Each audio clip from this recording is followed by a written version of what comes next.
Good morning students. मैंने आपको last video में बताया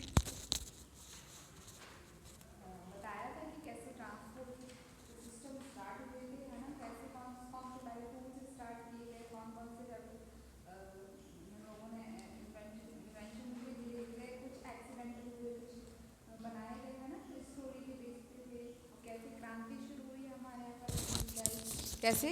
अब हम पढ़ेंगे source of energy. To run a machine we need energy. जैसे हमें मशीन को दौड़ाने के लिए, मशीन को चलाने के लिए एनर्जी की ज़रूरत होती है, जिस एनर्जी की ज़रूरत होती है, things that give us energy to run our machine, उसी प्रकार हमें मशीनों को चलाने के लिए जिस एनर्जी का यूज़ करना पड़ता है उसको हम सोर्सेज ऑफ एनर्जी कहते हैं। Today coal and petroleum are the most important source of energy in the world. अभी आज की तारीख में जो कोयला होता है, जो पेट्रोल होता है, वो सबसे ज़्यादा वर्ल्ड में, पूरे संसार में एनर्जी का सोर्स बना हुआ है।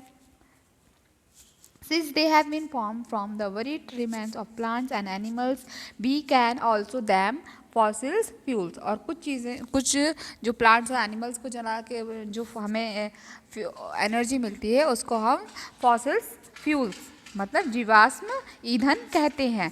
कोल, सबसे पहले हम पढ़ेंगे कोल। कोल मीन्स होता है कोयला। Coal was the first fuel to be use in steam engine to heat water and produced steam. सबसे पहले हमें जो कोयले का इंजन जो बना था उससे क्या होता था, कोयला डाला जाता था और ये पानी उससे गर्म होता था और जो स्टीम बनाता था उससे इंजन दौड़ता था। This use coal is using in a large amounts of power plants to make electricity. कहीं कहीं पर कोयले का उपयोग पावर प्लांट जिससे में यूज़ होता है, जिससे बिजली बनती है। Coal is a natural resource that has been form from the remain of dead plants that got buried under the earth millions of years. Starting में मतलब जो कोयला होता है वो नेचर से मिलता है हमको, है ना। कोयले की खानें होती हैं, पहाड़ जैसे होते हैं बड़े बड़े, वहाँ से मिलता है, जिसको पहले पुराने ज़मानों से उनको कोयले को जला के बहुत मतलब एनर्जी मिला प्राप्त करते हैं। कहीं पे पहले पहले हम पानी हमारे कहीं कहीं घरों में भी यूज़ होता है ना कोयला। There are limited deposit of coal the earth. अभी हमारी पृथ्वी पर सिर्फ इतना ही कोयला बचा हुआ है, सिर्फ हम 250 साल तक उसको यूज़ कर सकते हैं। उसके बाद हम क्या करेंगे, सोचो, बिजली कैसे मिलेगी हमको, है ना। इसलिए बहुत सारे सोलर प्लांट बनाए जाते हैं। सोलर सिस्टम जो होते हैं उससे घरों की बिजलियाँ, कूलर, पंखे वगैरह मतलब ऐसे बनाए जा रहे हैं। सोलर पैनल आपने देखे होंगे जगह जगह पे मिलने लगे हैं।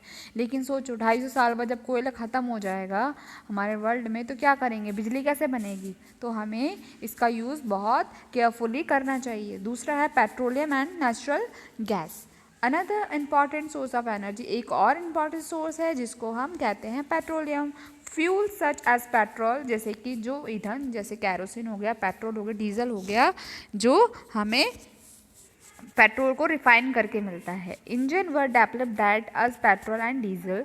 इंजन में ज़्यादातर आज के ज़माने में पेट्रोल और डीजल यूज़ होता है। They were found to be more efficient than steam engine.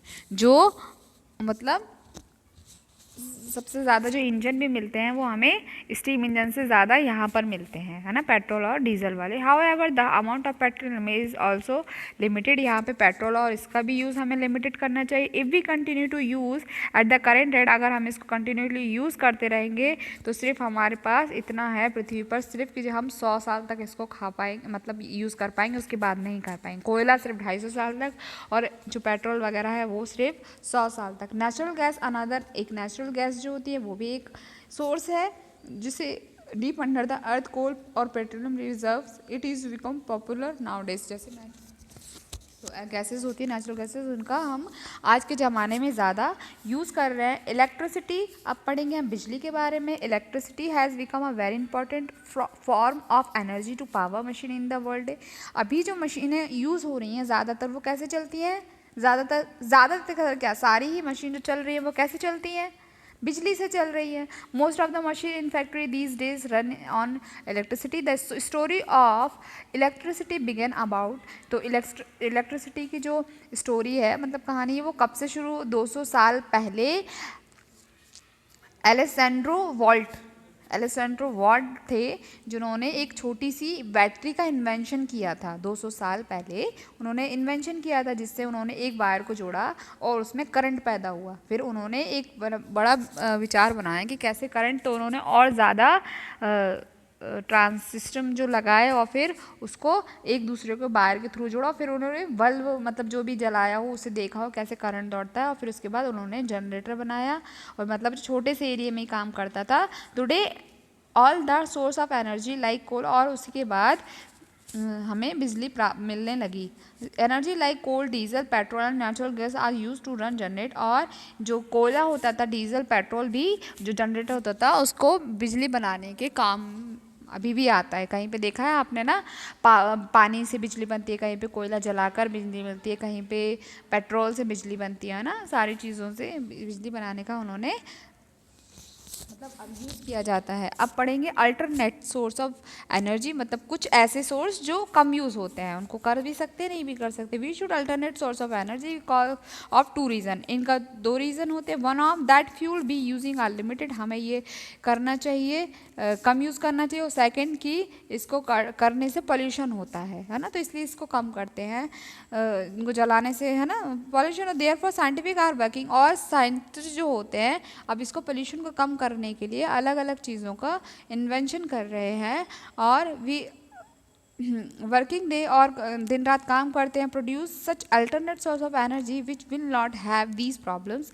Atomic energy, solar energy, two जो एनर्जीज वगैरह है सूरज से, नेचुरल रिसोर्स से है ना ले रहे हैं, जैसे सूरज की रोशनी हो गई, हवाएं हो गई, पानी जिस तरीके से बहता है उस तरीके से ये लोग बिजली बनाने का या ऊर्जा बनाने का काम करते हैं, मतलब मिलती है उससे। ये जैसे ये हवा विंड मिल्स है ना, ये सोलर पैनल है, मैं बताया था ना सोलर